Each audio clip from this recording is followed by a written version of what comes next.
সংবাদ শিরোনামে আপনাদের স্বাগত।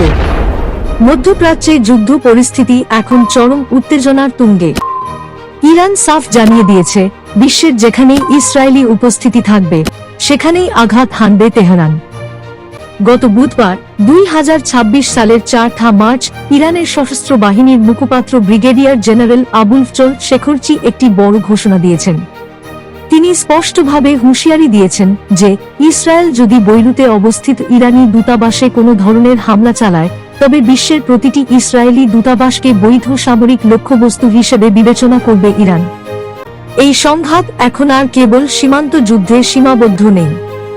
ইরানের রেভলিউশনারি গার্ডস জানিয়েছে, তারা আমেরিকা এবং ইসরায়েলের ওপর আরও তীব্র আক্রমণের প্রস্তুতি নিচ্ছে। এরই মধ্যে সংযুক্ত আরব আমিরাতের দুবাইতে অবস্থিত মার্কিন কনসুলেটে ড্রোন হামলার খবর পাওয়া গেছে। তেহরানের পক্ষ থেকে বলা হয়েছে, মধ্যপ্রাচ্যের সামরিক ও অর্থনৈতিক অবকাঠামো ধ্বংসের জন্য তারা প্রস্তুত। আজ যুদ্ধের ষষ্ঠ দিনে পা দিয়েছে ইসরায়েল ও আমেরিকা। ইরানের তেহরান, কোম এবং ইস্ফাহান সহ বিভিন্ন শহরে বিমান হামলা অব্যাহত রেখেছে। পাল্টা জবাবে ইরানও ইসরায়েলের ওপর ব্যালিস্টিক ক্ষেপণাস্ত্র নিক্ষেপ করেছে।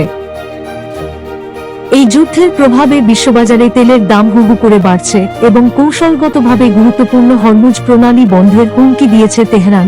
বিশ্লেষকরা মনে করছেন, দুই দেশের এই অপ্রতিসম যুদ্ধ বা অ্যাসিমেট্রিক ওয়ারফেয়ার পুরো অঞ্চলের মানচিত্র বদলে দিতে পারে। পরিস্থিতির পরবর্তী আপডেট পেতে আমাদের সাথেই থাকুন।